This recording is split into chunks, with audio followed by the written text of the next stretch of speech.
The following program is brought to you by Fanbags Cornhole, Chicago's official supplier of professional cornhole boards and bags.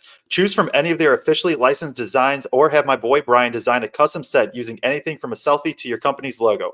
Visit www.fanbagscornhole.com and use the promo code BRAGS to get 10% off your entire order. That's www.fanbagscornhole.com and use promo code BRAGS for 10% off. Step up your game with Fanbags Cornhole.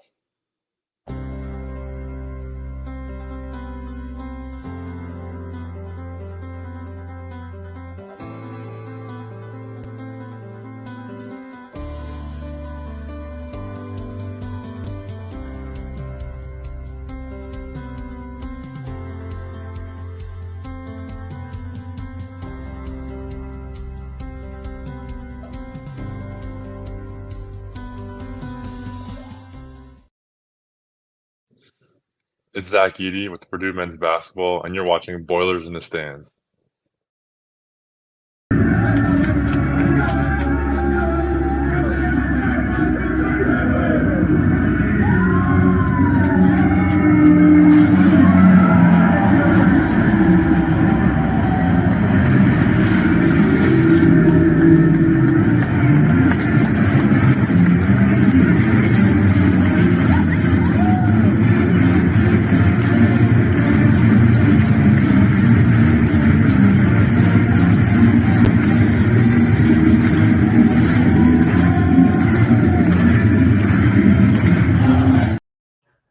Welcome back to Boilers in the Stands. I am your host, Joe Jackson. Today we are joined by Ben Kolodzinski filling in. We appreciate him and his time as Craig was at Wisconsin at the game live in person with his son. Greg Braggs is off doing big things, covering the Super Bowl this week out in Las Vegas. So as good of a game as this was, can't quite blame him for having to skip this to catch a flight to head out to cover the Super Bowl. Purdue wins 75-69, takes sole possession of first place in the Big Ten Conference standings. Pretty good game overall, a game that me and Ben talked right before real quick of like, it wasn't the most stressful game, especially with how Purdue was never able to fully pull away. We'll talk about all the guys and go through all the players in that. But Ben, one, thank you for coming on and giving us your time. But two, what was just kind of your instant thoughts from the game?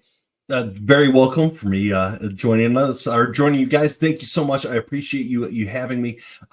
The thing about this game was really strange. Even though it was very close, it was pretty much in 2, maybe 3 score game at the most. It was not stressful at all. So this game was really very much a ho-hum, business-like kind of road trip, so to speak.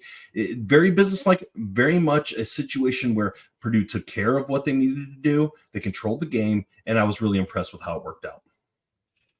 Yeah, this was the game that, back and forth a little bit in the first half. Purdue gains control, large part because of like what Lance Jones did today. Right. Braden had a good stretch. Edey had his moments. Not a ton from the bench, and we'll talk about that. But yeah, a game where it wasn't, I wouldn't say it was a good game for Purdue. Like, I don't think it was like one of their best played games of the season. But at the same time, aside from a couple of annoying plays right at the end with the inbounds and stuff, Sure, it wasn't a game where they shot themselves in the foot too much. Wisconsin had some good plays. Wisconsin also, like if there's any Wisconsin fans in here, I'm sure they would say, hey, Wisconsin also didn't play well. Like I think neither team is probably happy with how they played, but Purdue did what they needed on the road in a tough environment, gets a win, gets first place in the Big Ten.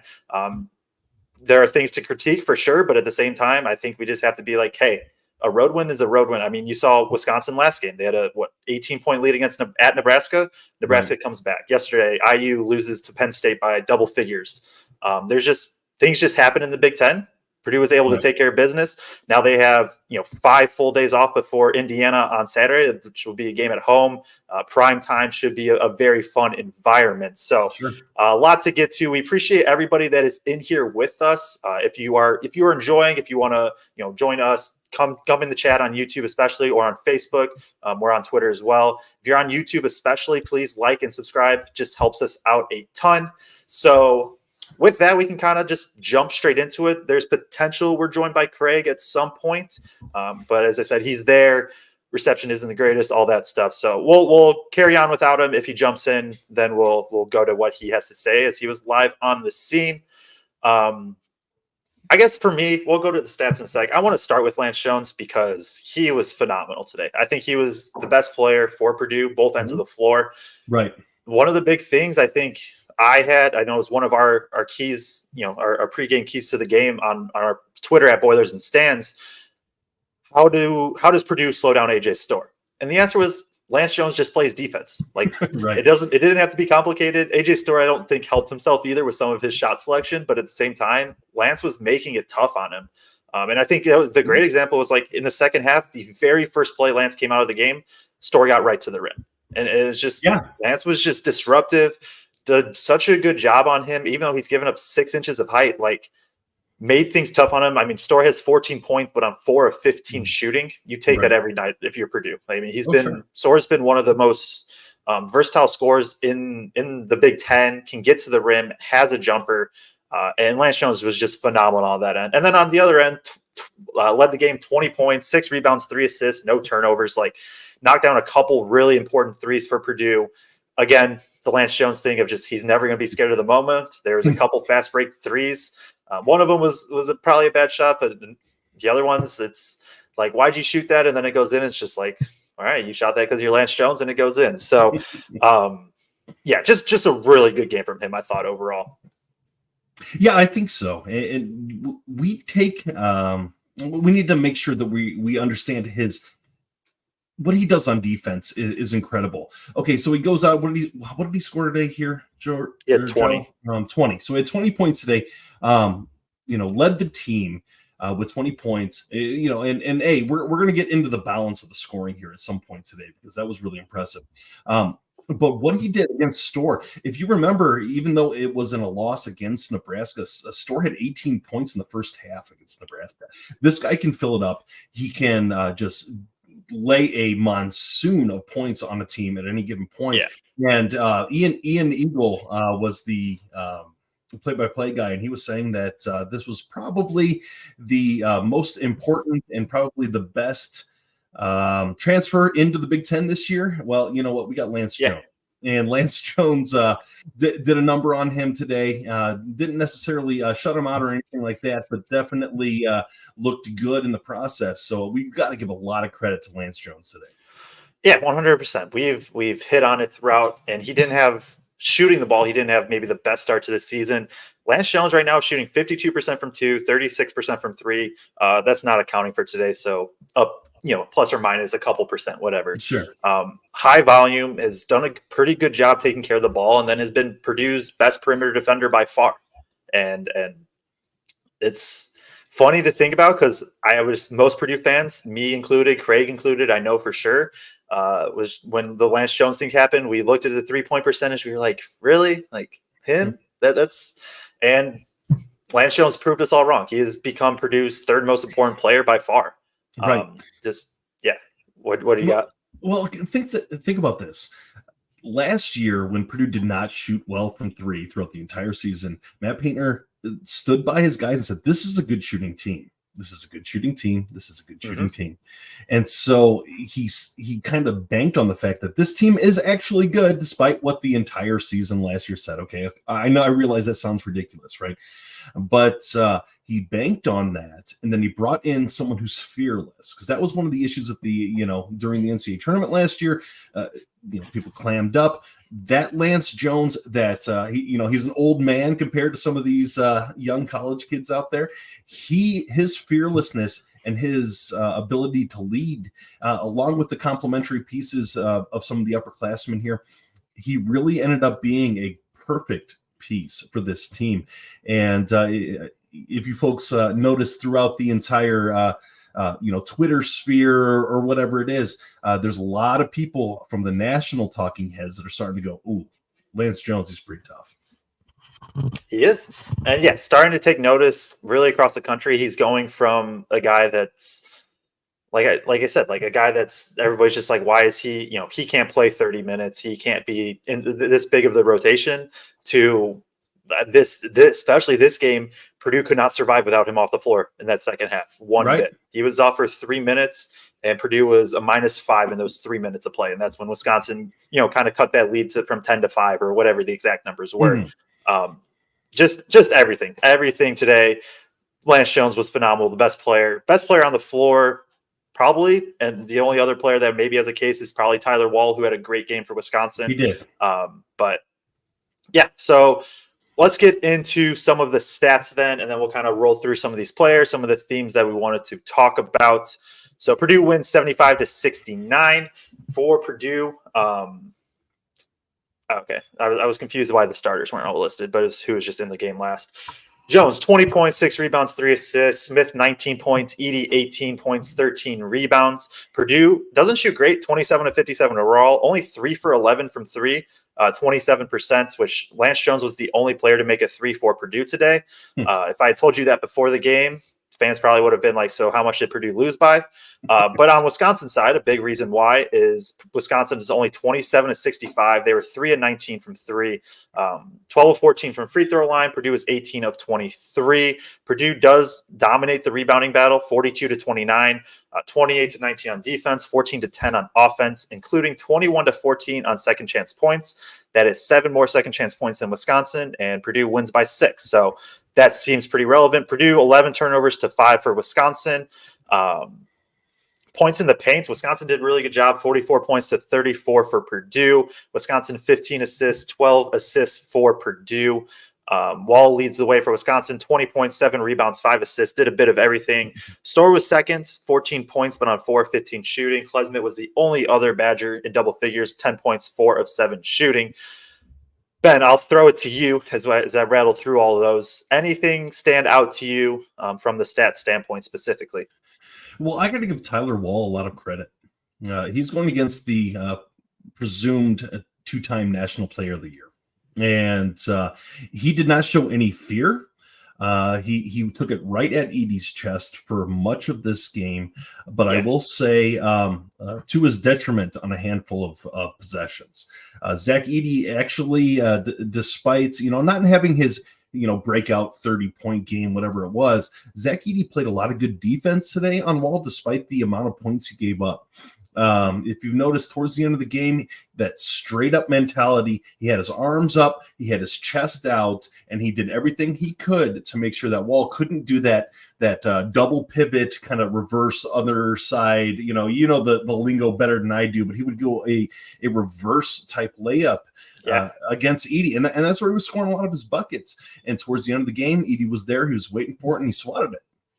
So, you're right. Wahl had a great game today, but, there is a lot of defense that was played in this game, and both sides played some solid D. Yeah, I think we'll talk about Edey in a sec because I thought for the most part he was good. I think there was definitely some plays where he was just a little sluggish, and Wahl was not sluggish at all, and he took absolute advantage. But for the most part, it was Wahl. Wahl's very good at just good footwork, and he gets to these funky hooks, and it's just you just don't expect it. And that's what he's done for 5 years now, and he's perfected it. For me, some of the stats that stands out: the 3-point shooting on both sides. These are both pretty good 3-point shooting teams. I believe 2 of the 3 best. Yeah, I believe so. 3 of the 5 best in Big Ten play alone, but 2 of the best in the country. Purdue's number 4th right now. So that stands out. Turnovers, Purdue did a good job of not letting it get out of hand. There was definitely some unforced ones, and then rebounding. That was an area Purdue had to win, and they did. So that's those are obviously things that we talk about in general when we're going through most of the games. It's what did Purdue do rebounding? What did Purdue do turnover? Because if Purdue gets more shot attempts than the other team, they're going to win a lot of times because they're the best offense in the entire country. Trying to get really quick to our key game threads. Where is it at? There it is. So, some of our keys from the game. So, over on Boilers and Stands posts, just some quick pregame keys, things that we'll be looking for. 1, slow down Storr. I would say that was good. 4 of 15 shooting. Yep. You take that every time. Number 2 is Edey just needed to be Edey. I don't know if he was fully Edey tonight, but at the same time, it was like a B- type B- B game for Edey, I would say. I thought he was going to be like dominant this game. Well, I thought like Wisconsin did a good job helping on him and stuff, but It's also funny, 18 points, 13 rebounds, 3 blocks is like an okay game for him. Right. We need to make sure that we're not taking for granted what Zach Edey does every single day. For sure. Right. For sure. So Joe, how often do you see a high Division I team bring 3 bodies at one individual? Because they were doing that all game today, and it rattled Edey early to begin. Early along in this contest, he didn't 3 bodies. I understand a double team. A double team comes almost normal for Zach Edey, but when they brought the third and they're totally collapsing on that, he had a couple situations where he wasn't finding the right outlet pass right there early, not outlet pass, the right pass out to the perimeter right there in the beginning of the game. Now once they started getting a little bit tired from all those bodies getting worn on Zach Edey, that's when he started going to work there in the second half. Yeah, for sure. And I definitely don't want to overlook Edey, and I've been a big proponent of the past couple games of us just sitting there for a couple minutes and being like, Edey, like, this is not normal what he does. It's not. Right. Edey played 36 minutes tonight. Like, that shouldn't be normal for a 7'4", 290-pound dude anyways. And he does it night in and night out because Purdue absolutely needs it. We go through kind of the rest of these keys. Knock down 3-point shots. Purdue did not do that. 3 of 11. Don't give Wisconsin multiple opportunities. There was definitely a few times that it happened, and it wasn't great. And then the last key was survive the initial 10 minutes, and Purdue definitely did that. So, we kind of go through those keys. It's Purdue kind of knocked off 2 of them, maybe 2.5. Right. And I think that's what this game was. It was not we said it at the top of the show. This was not a great Purdue game. It really wasn't. But they did what they needed. It helped Wisconsin had a bit of an off night as well. So just it's always good to be able to win in different ways, and that is a common theme this year with this Purdue team is they can win in multiple ways. If Wisconsin wants to muck it up and kind of make it, do what Wisconsin does in every game, Purdue handles it. Right. Even if they have an off night shooting.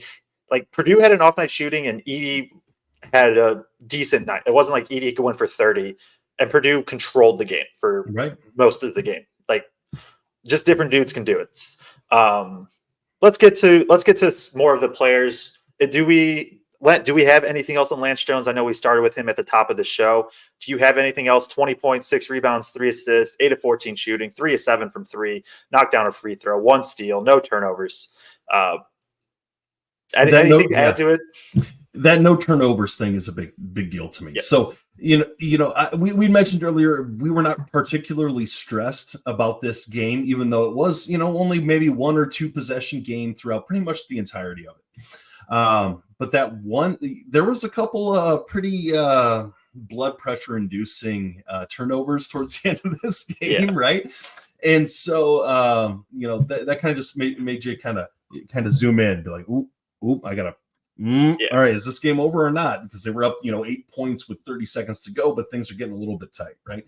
So that 0 turnovers thing, we can't take that for granted because, Braden Smith has been pretty good throughout, this season. Sometimes he has a little bit of hiccups in some of these tense moments because he's 19 years old. He's a sophomore in college. He's still getting his feet underneath him. You need that senior leadership to be like, all right, I'm going to take care of business, and I'm going to make sure that we're doing right for what's going on. Heat checks aside, he took a couple of nasty heat checks that probably weren't the right moves. But Lance Jones, it's Lance Jones. That's what he does. You live by Lance Jones, you die by Lance Jones, and he was really impressive today, and like you said, he was the only Boilermaker who drained a 3 today. So we'll take that. Yep. So just a great game from him today. Was best player on the floor, and absolutely the reason Purdue was able to win this. So let's go to Braden. 19 points, 6 rebounds, 3 assists, 4 turnovers, 2 steals, 7 of 15 from the field, 5 of 5 from the free throw line.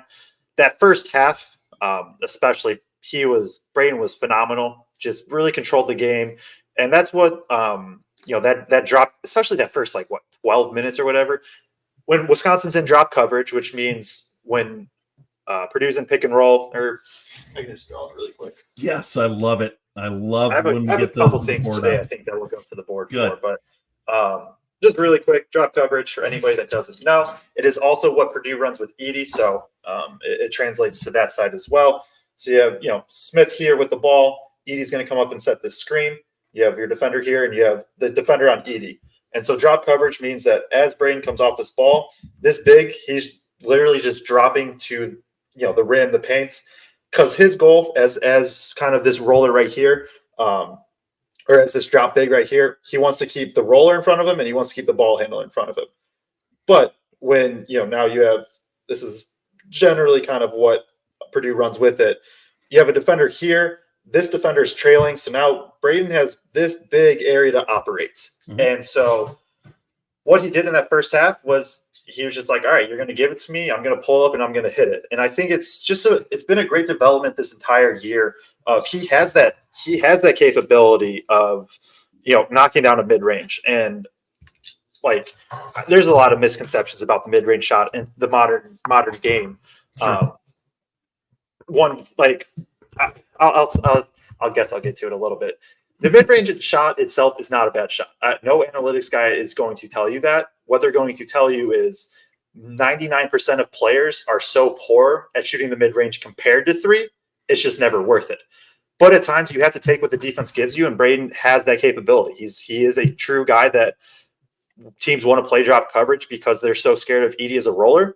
Braden can get to that pull-up, and now it just opens up more things. You saw at times Wisconsin had to switch to more of a hedge coverage just because Braden was tearing up getting to his jumper. And then if you throw too much on Braden, he's going to find an open guy for three or Edey. It's not fun. It's not fun having to game plan how to guard against that. So he was just really good there. I thought he did a good job not forcing. Second half was okay. A couple just sloppy turnovers down the stretch. Had that one where he was trying to pass it to Edey, and I don't know why he was stood at half court. Chucky rips him, goes down for a layup. Mm-hmm. But overall, I would say it was a solid game for Braden. I thought, for the most part, controlled the game. Had a couple bad plays for sure, so it wasn't like an A+ game, but was really confident after that first stretch. I think the first 3 plays, he kind of was like almost surprised. He's like, man, I have like a ton of room to operate right now. And then after that, he settled in for a while, and I think played pretty well. Braden Smith is an excellent player, and he is the future and current leader of this team. He has the ball in his hands more than anybody else, so he's going to make a couple mistakes, right? Yep. So there is a friend of this show, Boilers in the Stands, and one of my favorite talking head duos is the Sleepers Media folks. And they always, those guys are great. I love them. I watch them after every game and before every game. I love them. But they've jokingly referred to Braden Smith's scoring as demons. They call them now demons as Bradens. So if he's not expressing himself, if he's not making sure that he's scoring, they say, "Oh, the Bradens are reappearing." He was hunting his shot today. In defense of the quote unquote Bradens. He was hunting his shot today, and that mid-range jumper is only inefficient if you can't hit it. Yep. And he's been hitting it all year. And if you keep in mind, who was Hood Schifino last year tore Purdue apart with that mid-range jumper. And it's open there. These analytics folks are thinking to themselves, okay, avoid the mid-range jumper. So then, if you're reading into the analytics, people are concentrating more on the dunks, more on the 3-point line. But what does that do? It leaves the mid-range jumper open. So if you can hit it, man, it is a nasty weapon, and Braden Smith has been using it to his advantage this year. Yep, because this was not a game where Braden was a master facilitator. Only 3 assists. He had more, I believe, more turnovers than assists today. With 2 of them just being really dumb right at the end. But I think it all relates back to the versatility of Purdue. Right now, like last year, they had 1 or 2 ways they could beat you. It was through Edey, or if Braden or Fletcher really took over a game. Like that was pretty much it. Solid enough defense, wasn't elite. This year, it can be different. Braden can beat you up passing the ball. He can beat you scoring. Lance Jones can have 20. Edey can go for 30 and 15. You can get production off the bench, or you can shoot 60% from 3 in any given game. And Braden's a part of that. Braden's a big part of that because he's done so well, especially I think for him, the turning point was that first Northwestern game, that first loss at Northwestern. He wasn't good. Just straight up wasn't good. 6 turnovers, a couple down the stretch. And I think since then, he's really, really commanded this offense. Like he has been one of the best point guards in the country. He's confident. He knows for the most part, what he needs to do. He's had a couple clunkers along the way. Don't get me wrong. Sure. But really, just really impressive with what he's been for the most part this season. And again, today just wasn't his best, but was good enough. It was good enough. We need to keep in mind, we are talking about a 21-2 team at this point. Yes. Right. So, you have to have these hot take type scenarios or else people get bored. Right. But the bottom line is Purdue keeps winning. And okay, is there ability to nitpick everything? Sure. There's also a top 10 road victory for the Boilermakers that happened in the Kohl Center. Now, the Boilers have had success in the Kohl Center over the years. They've done a really good job there, over the 10, 15 years it's been in existence. Probably longer than that at this point, I'm sure. But the bottom line is Purdue wins. We are here to kind of, weave a story, right? And Braden Smith, okay, he had his issues here and there. Braden Smith has been spectacular this year. He has been spectacular this game. I am firmly behind Team Braden Smith. Yeah, one of the best point guards in the country. And absolutely. Arguably the best passer in the country, or one of the top 2 or 3. Top 11 for sure. Yeah, top 11, that's for sure. Let's move on to let's go to Edey. I know we touched on him a little bit, but I think we should dive in a bit more. And like you said, I do want to agree with you that Purdue is 21-2. There are still things to fix. They are 21-2, and if you don't think they're the best team in the country, you think they're the second best team in the country very easily. And they have the best resume in the country. There is tons of positives. But there's still things to improve, and I still take that as a good sign. You don't want to peak right now; you want to peak come March, and Purdue hasn't quite had that the past few years. So hopefully, you get it this year. Edey, 18. Oh, did you have something? No, I just wanted to say that watching these games this season, Purdue has not hit that perfect stride yet. Simple statement. That's it. They haven't got it there. Hopefully, it happens in the national championship game, and then we have a good night. Yeah, 100%. So. Go to Edey, 18 points, 13 rebounds, 2 assists, 4 turnovers, 3 blocks, 7 of 13 shooting, 4 of 8 from the free throw line. Free throws have just been weird the past 2 games. I fully expect him to straighten it out. It's probably just one of those mental things, and he just needs a 7 for 8 from the line type night, and he'll be all good on that end, in my opinion. I think we've had a couple comments about it too. Jeff Parks brought it up. The Discord they were watching it and said, this seemed like that Zach looked tired in the first half. I know Craig Bowers was there, and he kind of was saying the same thing, just sluggish. And I agree. I think Wisconsin did a pretty good job of just kind of making life tough. But at the same time, Edey had one of those first halves where it's just he's just not getting anything to go. I think defensively, especially the first 30 minutes of the game, he was very good. And Purdue especially was very good. And I'll go to the whiteboard in that in a little bit. What they did defensively on the interior was, I thought, phenomenal. Edey, 18 points, 13 rebounds. He got some good looks in the second half. Wahl scored some buckets on him, and there was definitely a couple times that Edey kind of let up some easy rebounds. But all in all, I still think it still was just a solid game, I thought. Sure. Something that's really starting to impress me, and we knew this from the beginning, and it really gets the national folks talking and frustrated, and the Aaron Torreses of the world gets all butthurt over things. But Zach Edey really makes a conscious effort to not foul. Because if you remember early in his career, he had those high elbows. He's 7'4". He ends up spinning into someone and ends up, kind of bumping someone and getting those offensive fouls. And he's really cut that out of his game. He's done exactly what he needs to do. He has worked so hard with understanding what he needs to do with the quote unquote 3 seconds in the lane situation where people get butthurt about that.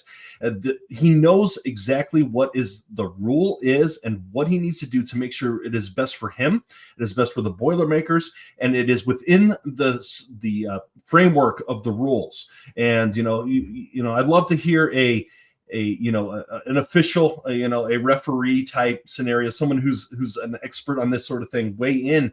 But there's a reason. There is not a national conspiracy to not call fouls or not call things on Zach Edey. He's doing exactly right, and it shows that his physical maturity, his ability to work into these scenarios, and his ability to mentally understand what the rules are of the game. He's really doing an excellent job, and it all came to fruition for a game like today. Yeah, there's almost at times where, it just felt like Edey could have gone for it a bit more. And if he picks up a foul, especially in that second half, he picks one up. Right. He does such a good job for the most part with verticality. And then I thought Wisconsin, for the most part, like, I don't know. I don't think that their officials were too bad either way. No, There's definitely questionable calls both ways. I don't like. Oh, sure. I think maybe that Loyer baseline out of bounds, I think that one's a fair one if Wisconsin wants to complain about that. Mm-hmm.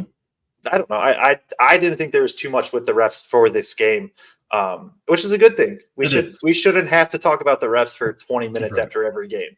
Right. But Edey is so unique that it warrants it, because there is the foul discrepancies, the free throw discrepancies, and it's just not normal. People don't see it. Like, it's not something that we're used to seeing. So I totally get why it happens.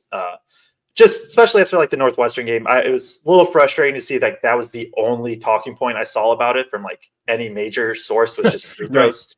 And just like that was a great game. Like, it was a great game, and the only thing that was talked about was free throws. But whatever, it is what it is. Getting back to Edey. Just really good job as a rim protector for the most part. Wahl got him a few times one-on-one, like I've said a few times now, and Wahl had a fantastic game. So credit to him. But even on Edey's quote-unquote off nights, he gives you 18, 13, 4 blocks, fairly efficient from the floor, a couple bad turnovers, and Wisconsin did a good job, I think, of digging in, making life tough on him. But there was like, Edey was sluggish in the first half for sure, and I thought he'd have a bigger game than what it was. But again, I think the theme for me today was basically everybody aside from Lance Jones, who was phenomenal. Everybody else did enough, and Edey's a part of that group. Did what was needed. Yeah. Talking with my ISC Purdue folks in our group chat, it almost seemed like Edey was running in mud. Something was just a little bit, a quarter step, a little bit off, and who knows if it is I don't know if it's cold in Wisconsin. I'm sure it is. Sometimes people wake up on the wrong side of the bed. Sometimes things aren't there, but we need to keep in mind he still went 18 and 13. I mean, it's ridiculous. Zach Edey is a cheat code. He's an embarrassment of riches, and the circumstances where he has a bad day, gets a double-double, and then extends his lead as National Player of the Year. That's ridiculous, man. Yep, 100%. So anything else on Edey for you on either end of the ball? Other than there was an Edey jungle gym today, as is the case, there is that whole circumstance where, because he is 7'4", because he is 300 pounds, and because he's physically stronger and more dominant than people around him, people do climb on him. And he had a couple of turnovers due to the circumstance of the physicality that that Wisconsin was bringing him. But it was very similar to the Northwestern game. And, the thing is, the way to beat Purdue is to just hack the crap out of Edey and make sure that he gets 3, 2, 3, 4, maybe 5 turnovers throughout the game, and just pray that the guards aren't going to beat you. And Wisconsin did a little bit of that, and I don't think it was a nefarious thing. They wanted to be physical with Zach Edey, and a lot of those calls weren't called, and so he ended up having a handful of turnovers throughout this game. And the bottom line is, though, Purdue wins. They win in a less stressful manner than I was predicting to begin. And Zach Edey was a huge part of that, because without his presence in the center, Tyler Wahl would have just taken over this game. Yeah. And honestly, like, when I really did believe Purdue was going to win this game coming in. I said it to Craig, one of the games that we were at, maybe it's the Northwestern game or something before that. It was just like, I just don't think Wisconsin matches up great with Purdue. Wisconsin's obviously had a phenomenal year. I don't think it's a great matchup for them. And when you have both teams have the off night, I think the better team's just going to win those nights usually. And Purdue did. So I did see one comments from a while ago.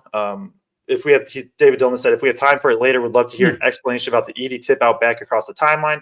I don't know the rule well, and I am curious if Purdue got away with one or not. I don't think so. That's pretty common. I believe it's because it's a shot attempt. There is no possession of the ball. And so then it's not like you don't have possession and hit it back. It is just a tap out. It is a loose ball, which in that case, you are allowed to go back across half court, gather it, and then maintaining possession for the first time on the other half of the court, which is not an over and back. It is how I've learned the rule throughout my years. So if that was an over in the back or over and back, Carson Edwards and the Boilermakers would have gone to the Final Four against Virginia. True. So I'll make that trade if we want to go back and do that. Yeah, they can call it today. We'll call both of them, and then we'll lose to Wisconsin, but we'll go to the Final Four, some 5 years ago. But no, that's the right call. Your interpretation, in my opinion, Joe, is the right perspective. There is no possession of the ball when a shot attempt is made. Right. Yep. So anyone can smack that ball backwards, and hopefully the fastest can chase it down. Yeah. So Isaiah Walker, who is our ref guy, is in the chat. He said, Joe, that's correct. There's no team control on a shot attempt. A tip out does not regain team control. Therefore, it's legal for either team to recover in the backcourt. Definitely go follow Isaiah on Twitter. I don't know his exact ad off the top of my head, but really good, just does really good stuff with reffing and with how important it is for Purdue this year. Does a really good job, although he is a Purdue fan, of being unbiased and kind of just not being like, oh, the refs got it right or wrong, but being like, here is what happened. Like why Isaiah would call it one way or the other. So definitely go give him a follow on Twitter. Isaiah is the best. Yeah, he's the best. He's straightened me out multiple times. For those of you folks who follow me on Twitter, you know that I'm kind of nasty towards officiating in general. And Isaiah has been like, "Hey Ben, you need to calm down." And also, if you're interested, Isaiah not only is an excellent officiating, he is an official himself. He's a good critique of officials. He's also an excellent chef. So he posts beautiful food that he has made, and it looks delicious all the time. So an excellent follow, not just because you're a Purdue fan, but because you like the game of basketball. He's one of the best out there. 100%. I wish there was more officials like that would go through and explain stuff. And Bo Borowski makes calls. He hops in the chat. Yeah, Bo and I, we don't get along so well, but that's okay. He's ruined a couple of my Saturdays with some of his calls, but we'll be okay. We'll make it through this, Bo. We'll meet up and have a drink or two and iron things out. There we go. So we'll kind of keep rolling through some of these players. I don't know if there's a ton to talk about with Fletch, but we'll go to him. 12 points, 2 rebounds, 1 assist, 3 of 7 shooting, 6 of 7 from the line. No 3-point attempts. He was very aggressive, just getting downhill, getting to the rim, getting to the paint. And I think Wisconsin's defense, Wisconsin's defense it's been solid this year. It hasn't been like elite like some of their years, but they do a good job of kind of like Purdue forcing mid-range shots. And you saw Fletch, especially, I think, get ran off the line a bit and a couple bad takes, a couple very strong takes. And I think the one thing I would love, and is probably more of a development for next season at this point, I think when he does drive, what gets him his trouble is if he drives, it's going to go up. I would love him just to be able to develop either just a dribble out or just like a little lob up to Edey. It doesn't have to, he doesn't have to be Braden Smith level passing, but just give him that second option. And I think when he develops that, then those takes where you're just like, man, he had no chance. I think those can be fixed. But on a night that we'll get to the bench in a second, you didn't get much bench production. like Purdue just kind of had to ride Fletch, and I don't think there were. I don't think there was too many points in the game where I was like, there was really any points where I was like, man, he needs to come out of the game. Right. And I don't know. That's kind of all I have on him today. If you were to tell me that Fletcher Loyer had 12 points, how would you predict that he made those 12 points? I think the traditional Purdue fan would say he made 4 threes, right? Something like that. Or something like that, or maybe made 3 threes and had a bucket and maybe a free throw or something like that. To score 12 points on no 3-point attempts, he is the shooting guard. I mean, if Purdue has that traditional shooting guard, that traditional 2 guard, whatever you want to call it, he's the shooting guard. He didn't shoot any threes. And we all know coming in from high school and from last year, shooting threes was his forte. He was just a gunner and just a splash artist. And for him to score 12 points, help urge Purdue to a victory, have a couple pretty clutch plays breaking that press towards the end of the game. Definitely impressive for Fletcher Loyer. Okay, so, he didn't score 26 or 28 like he did against Arizona or whatever the final number was.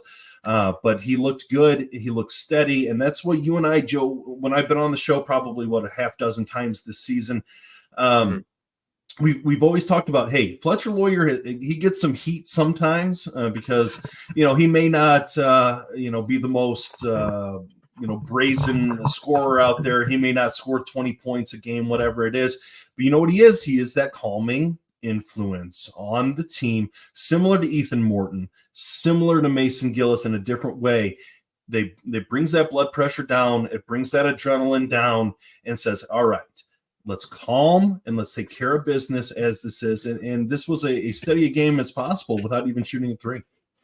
Yeah, I solid impact on the game. Wasn't a takeover game for him, but took what the defense gave him for the most part. And when you weren't getting much from the bench, I don't think Loyer's defense for the most part wasn't bad. I think there was times he definitely let Klesmit get a bit loose on the pin downs and things like that. And that's always going to be the thing with Loyer is what can he give you defensively? Can he be at least just decent? As long as he's not a total liability, you take the offensive upside because you know what he can give you on any given night. Wasn't the best night defensively, but again, it wasn't like Klesmit was going for 25 like Klesmit has done recently. Like Klesmit's gone off recently, and Purdue did enough to keep him in check. I think in large part because of guys like Lance Jones and Zach Edey. Let's go as we kind of go through the rest.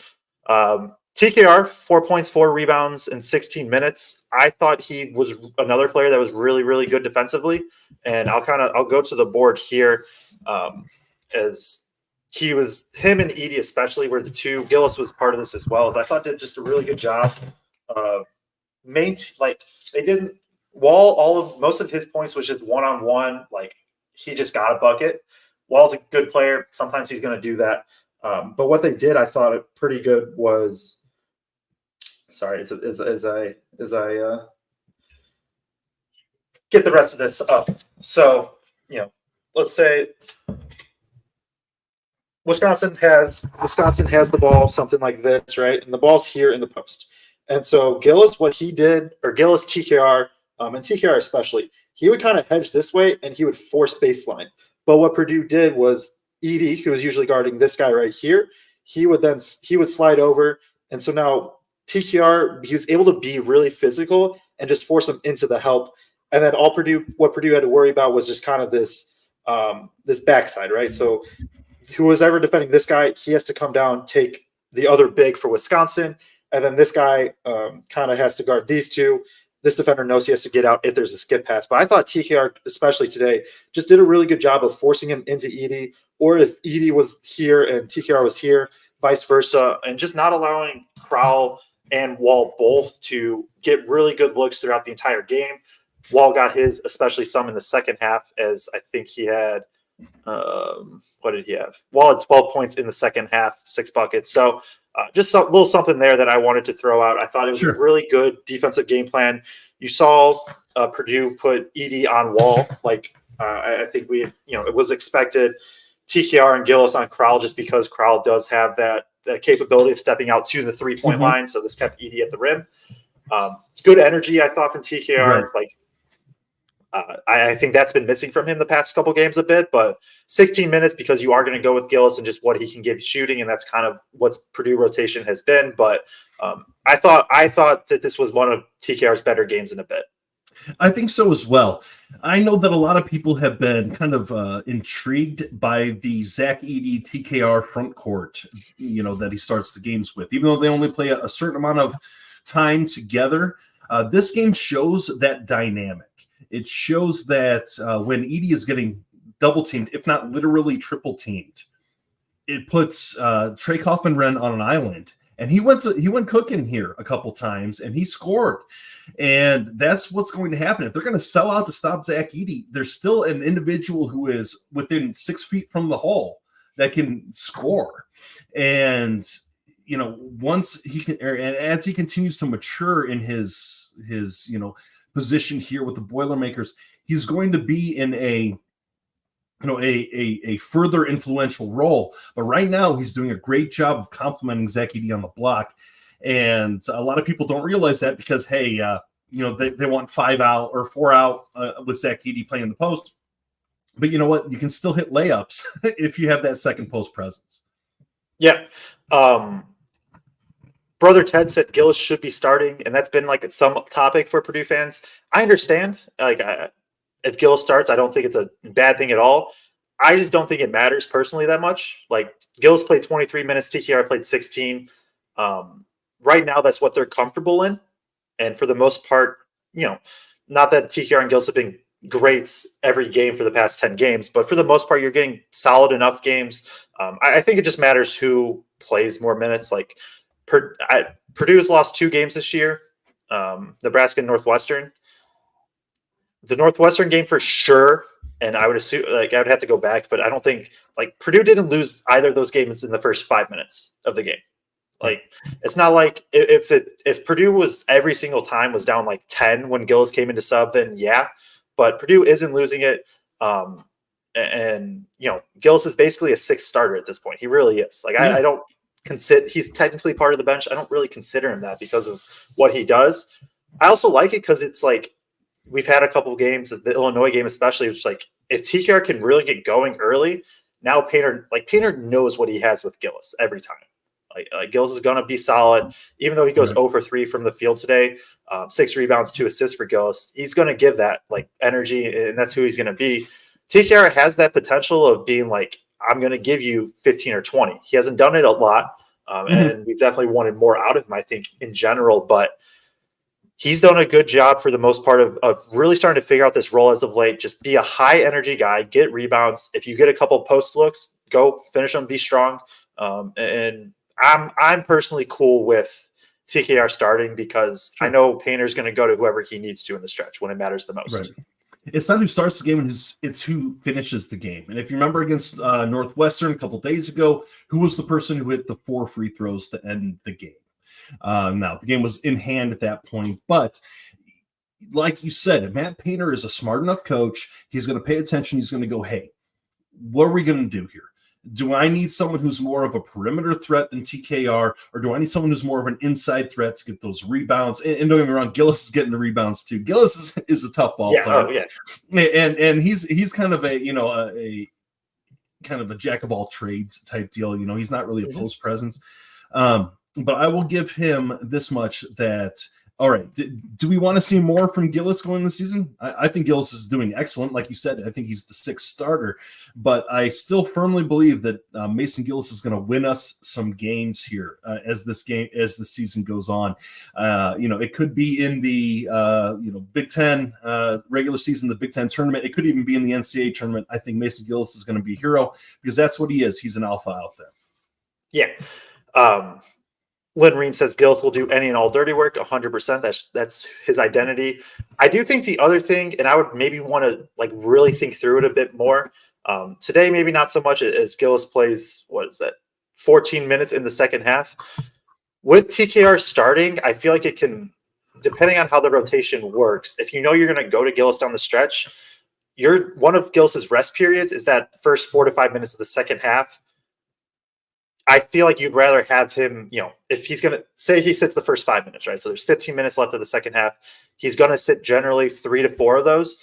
I feel like you'd rather that be like just a 3-minute spurt and kind of in the middle, maybe with like 10 to 7 minutes left, which is more or less what he did today.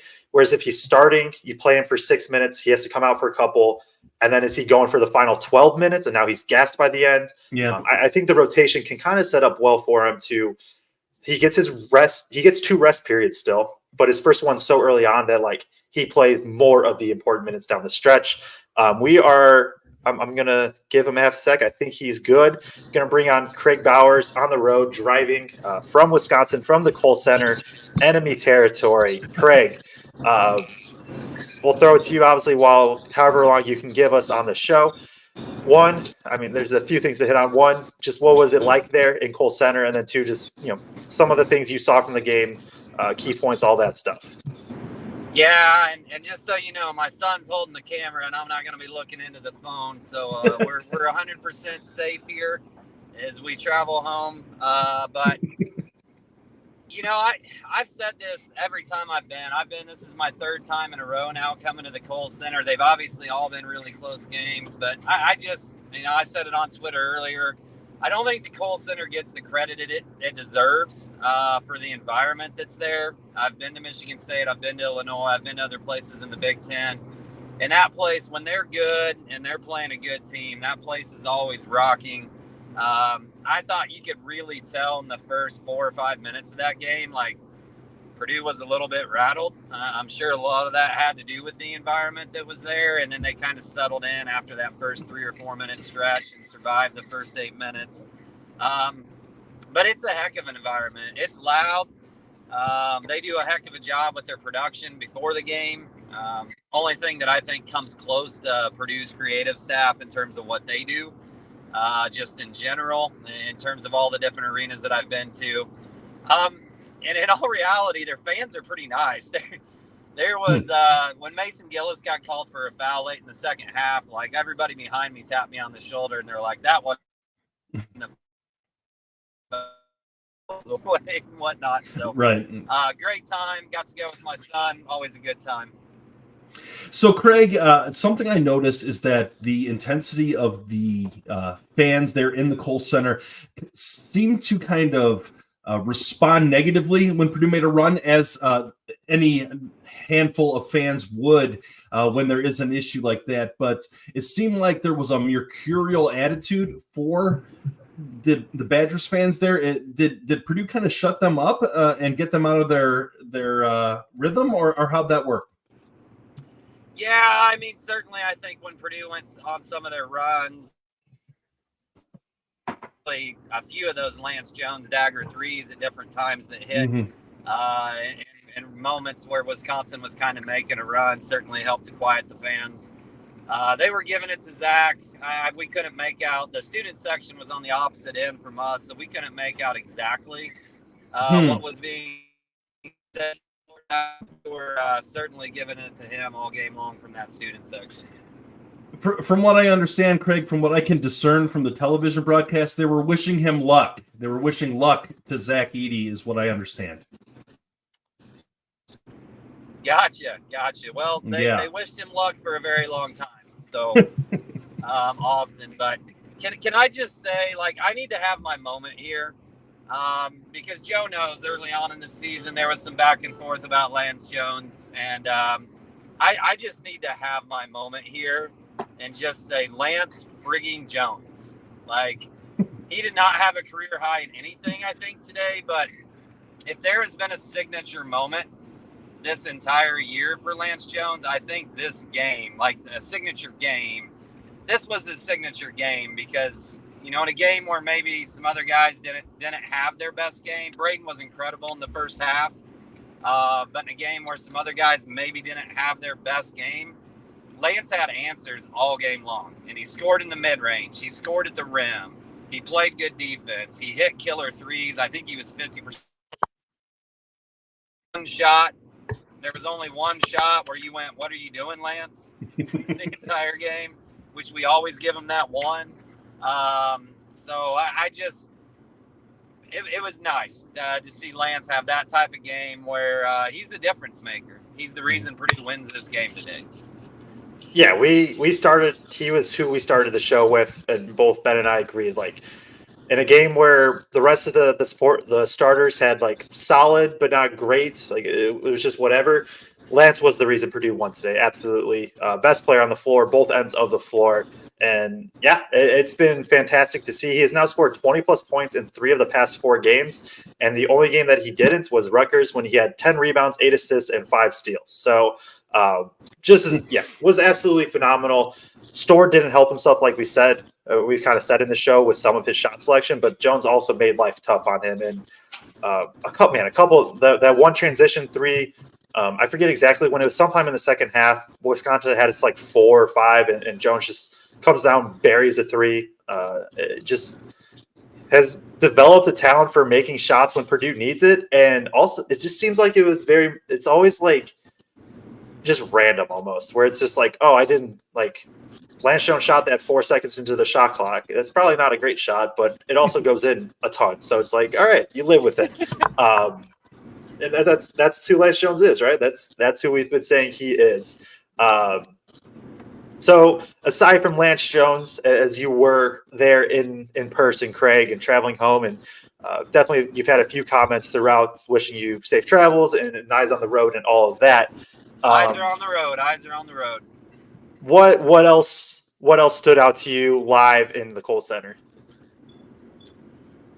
Like I said, I think you said it. I was listening a little early on. I thought Braden was killer from those little elbow jumpers, and I don't think Fletch gets enough credit sometimes because his shots that are big seem to kind of come just in spurts, right? Or not in spurts. Like he doesn't go on a run where he scores 2 or 3 in a row, but there was a few different times also where Wisconsin was gaining a little momentum, and he kind of hits that line drive 18-footer on the one series. He gets to the rim and gets fouled, or gets a 4 or 5-footer like bank shot and gets fouled, and gets to the free throw line and hits a couple. And I just can't forget that Fletcher comes up in some big moments when things are starting to swing. It seems like he finds a way to manufacture points one way or another in there. Yeah, no, it doesn't help Fletch that a lot of his buckets just look goofy too at times. His drives, like I don't have a nicer way to put it other than it's just like he just gets to where he needs to be and he puts up a shot, and sometimes it's a terrible miss, but there's been a good amount of times where it's also a pretty big make. I don't know. Do you have anything on Fletcher, Ben? We've said it before. It doesn't necessarily look good, but he is a surprisingly effective attacker of the basket. Yeah. And go ahead, Craig. I just said last thing I'm going to say, and then I'm going to hop off here. There's some things you can say about this game in terms of like maybe how it went a little bit down the stretch, getting a little bit nerve-wracking with a couple of turnovers and this and that. But like this is where the program is now. They just went on the road on one of the hardest places to play in the Big Ten. Wisconsin has one of the best home records of any school in the Big Ten over the last 5 or 6 years. They went on the road against the number 6 team in the country, played their B game other than Lance probably. Maybe Braden an A-. Just really it was just at the end, I guess. So A- for Braden, but not a great game. And they controlled it for 3/4 of that game and never really was in question. Like, let's not lose sight of that. Not only was it a tough road win in the Big Ten, but it's a tough road win against a top 10 team in the country. And let's not get too nitpicky on things, I guess. Right.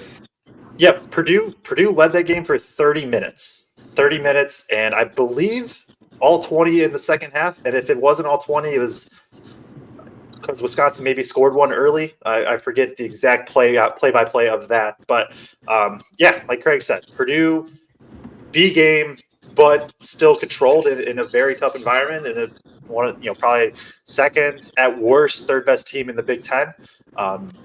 So yeah, just a really good game, Craig. We do appreciate you tuning in or checking in with us live from Kohl Center, giving us some videos, pregame videos and stuff on our Twitter at Boilers in Stands.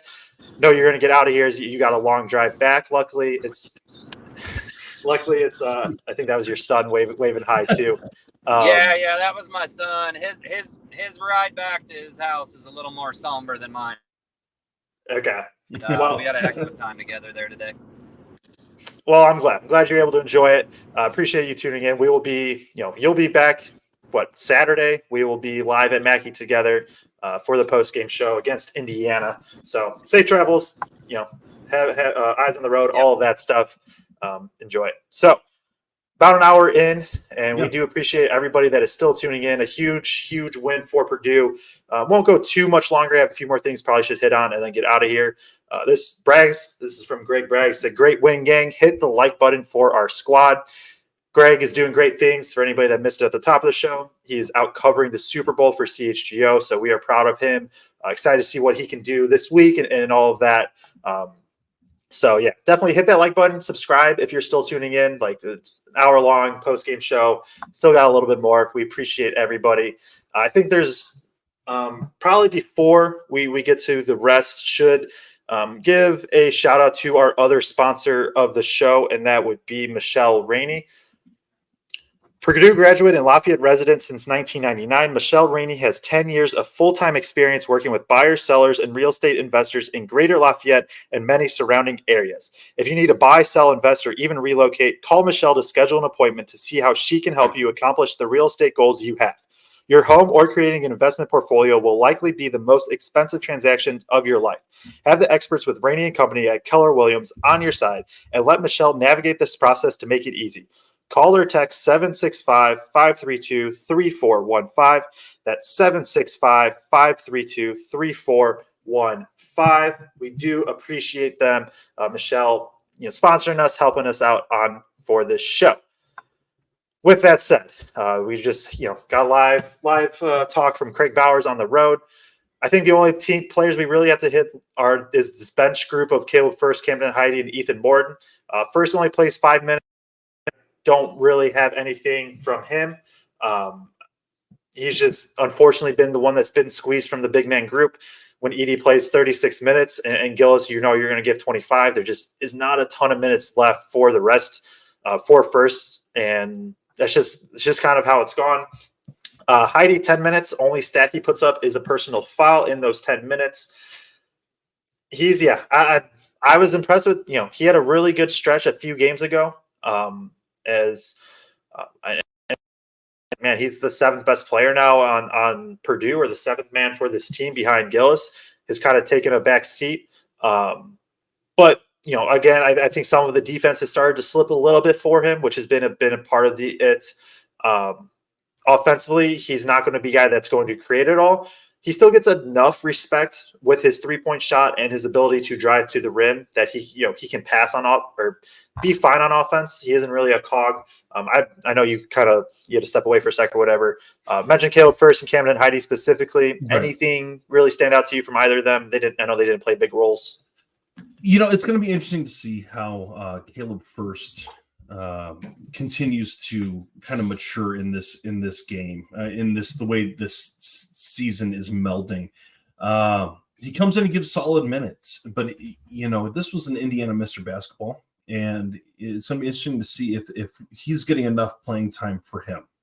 Yep. And this is a situation for Purdue that we have so much good talent.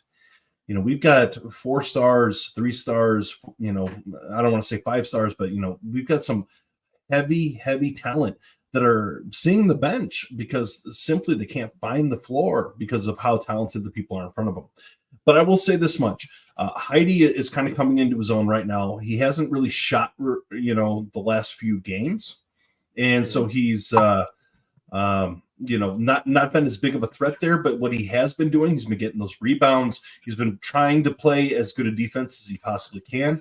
And Caleb First, really, I think he's going to get a lot of playing time next year. because he's a different animal that we're not used to quite yet here. And alongside Zach Edey, maybe he doesn't get a lot of rub, a lot of playing time, but Caleb Furst he comes in and he's again a steady presence. He doesn't make mistakes, and that's what you want from your bench players. Yep, I agree. He, for the most part, isn't having too many negatives. And the last player we will talk about is Ethan Morton. 10 minutes, no points, 2 fouls and a turnover. Morton's been playing, I think, much better as of late. This was not the game for him. I just, with what Storr can do in some of Wisconsin, and I think the other thing that really is like teams kind of ignore Morton, right? Because of he isn't the best shooter. Wisconsin, that was the most I've seen teams just let him be. Like, it was Wahl, how Edey kind of just stood at the rim when Wahl was on the perimeter. They did that to Morton. And I think, especially on that end, it's just really today screwed up a lot of the spacing for the minutes he was in. We know what Morton can do. He can make very good defensive plays. He's a very good passer. It just felt like this was not the game for him today, especially with how well Lance Jones was playing. He did a good job defensively. We'll give him that. Offense has never been really his forte in his Purdue time. Now he could really fill it up in his high school days, and I will say this much. How many points did Storr score? 14. 14. Which is that's a solid game. But I will say this much: Ethan Morton played a solid defense when given the opportunity to do so, and he did have 2 fouls. He did have a turnover today. There is value that Ethan Morton brings to the squad, and it's not something that you see on stat sheets. And I know a lot of people are just heard that and go, "Oh, no shit." Well, the bottom line is, okay, so he's not filling the stat book up. He's not scoring 20 points a game. He's not pulling down 10 rebounds or whatever. And his stats are actually reduced from last year. But I will say this much: when he's in the game, he's not really going to turn the ball over. Similar to Furst, they're not going to make a ton of mistakes. Now, Furst is probably a bigger threat to score than Morton is for sure. But there's more to the game than scoring. There's passing, there's dribbling, and was this the best game for Ethan Morton? Probably not. There, like you said, there were some spacing issues, there were some things like that. But what a lot of people don't understand, because it's not a stat taken in basketball, is the hockey assist. If you're familiar, what pass sets up the pass that becomes the assist? And Ethan Morton seems to be that hockey assist guy. So those little dirty things, that's what endears the fan base to the Boilermakers, is these little does he set a good pick? Does he play good defense? Does he make the pass that makes the pass? That type of thing. So there's value to Ethan Morton. Okay, maybe not his best game, but as of right now, Ethan Morton, Purdue is undefeated when Ethan Morton scores. He didn't score today, but keep your eye on that going forward. Yep. So we kind of gone through all of the players. Bitcoin is Freedom says, I thought defense was a 180 from the Northwestern game. He expected Klesmit to get 5 more wide open threes today. The defense really stepped up. And I think even if the offense wasn't always there, they weren't, nobody was making 3-pointers except for Lance. Edey was okay.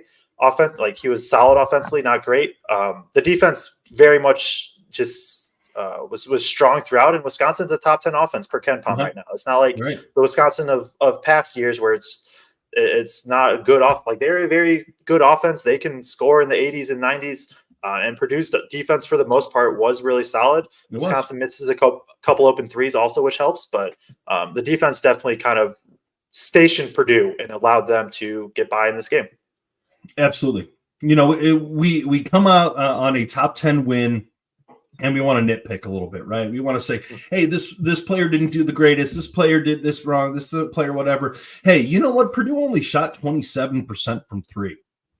And for a team that shoots, 40 plus from 3, they only shot 27%. I mean, is that a 27.3 to be exact? Is the sky falling? No, the sky's not falling, because their defense made sure that Wisconsin only shot 15.8% from 3. So, there was hands and faces. basketball, there is style involved, and whoever can have the coolest dunk, or the putback slam, or the fadeaway turnaround three at the the buzzer, that's cool. Style's awesome, but the bottom line is Purdue wins. They won in a tough environment against a top 10 team, against one of the best offenses in the nation, and they only gave up 69 points to one of the best offenses in the nation, and a team that plays good defense. Greg Gard has that team hitting on all cylinders. Oh, and keep this in mind. They were also motivated after a terrible loss to Northwestern. Top 10 teams do not lose 2 games in a row very often. They normally have that wherewithal, the intestinal fortitude, to be able to regroup and come back. You're bringing in one of the best teams in the nation on your home court, and Purdue took that blow and made sure that they took care of business. And this is really impressive. It may not have been the prettiest Purdue victory, but it was still a Purdue victory, and you got to tip your cap to that. 100%. Win however you need to win, and Purdue was able to do that today. I have a couple comment starts. We'll go through that. One, Alex Rockhold said, Joe, how do we solve the problem with back cutters getting easy layups? Are players just falling asleep on defense and losing their man? How do you fix that? I think Wisconsin did a pretty good job today at times of when you do draw Edey out, you kind of when Edey's drawn out away from the rim, that's when a lot of the back cuts can really happen. And what Wisconsin does offensively, especially, is they just run its continuity ball screen. And so they have a guy at the top of the key with the ball, a big. He goes, passes it to somebody on the wing, goes and sets the screen. If nothing's there, move it to the other side, set another screen. And so I think a few times Purdue was kind of anticipating that. They were trying to keep the ball kind of on the sideline and not allow the ball to get middle.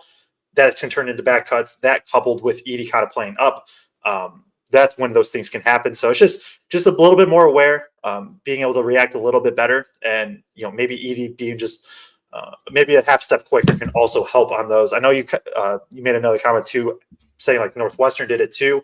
The Northwestern one was just because they were hitting so many jumpers. Purdue had to switch and adjust their defense a lot throughout the game because they were just trying to find any answer. And I think that allowed a lot of the cuts as well. So Shancox, Purdue has both of their 1 game weeks left, sets up for rest. This is something I wanted to bring up. So from here on out, Purdue has 8 games left in the regular season. 3 of them are away. The away games at Ohio State, at Michigan, at Illinois. Obviously at Illinois, very tough game.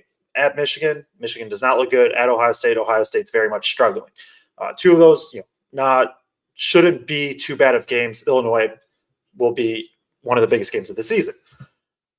With that, though, you have 5 home games. The next 2 are at home. So the next time Purdue travels at all, February 18th, and that's at Ohio State. So for the next 3 weeks or whatever, their furthest trip is what? Ohio State's a 2-3 hour bus ride for them, probably 3.5. It's not like a egregious trip. 4 hours, maybe it is. I don't know. Yeah, somewhere in that area. So not an egregious trip. You have Purdue does not play till Saturday right now, and then they also have their final 3 games, which is going to be a very fun stretch. Final 3 games: home against Michigan State, at Illinois, home against Wisconsin. The week before that Michigan State game is also their rest week, so they're going to come into that. They've got a very good break with how this schedule is broken out and how their teams, like the good teams that they're going to play at the end, come after a break. They don't have as much travel. Their travel is very much front loaded. I think it just sets up well. I don't know if you have anything on that. It's just something I know I wanted to hit on because it's true. 5 home games, 3 away for the rest, and you don't travel that far for any of them. It can add up. Right. To start the Big Ten season, Purdue was traveling a lot and, moving kind of around the Big Ten. And a lot of people said, the Big Ten is coddling Purdue by scheduling them, an easier back end of the schedule. But Purdue had a tough front end of the schedule. And, it's going to be pretty interesting. Okay. Yeah. We're the traditional powerhouse Michigan State. Okay. They're maybe a little bit down this year and we only get them at home. Purdue only gets them at home. But the bottom line is the legs were the issue last year, quite literally with Fletcher Loyer and Braden Smith. They were getting worn down. And this is an important situation that, hey, we're going to have some time to relax. And then you play that rust game versus, like, are you rusty or are you tired? Okay, which is it going to be? And in fairness, with the leadership on this team and the amount of skill set, I'd much rather be rusty than exhausted. So I think this team can break off some rust here pretty quickly. So, but these are 18 to 22-year-olds, in some cases older than that, players. I think that they're going to be just fine, but a little bit of rest is a good thing, especially if we want to play as many games this year as Purdue fans hope they do. 100%. So Dick Stillwagon said, I saw the word horns on the whiteboard held by a Purdue assistant coach in the broadcast. Made me think of this show and Joe.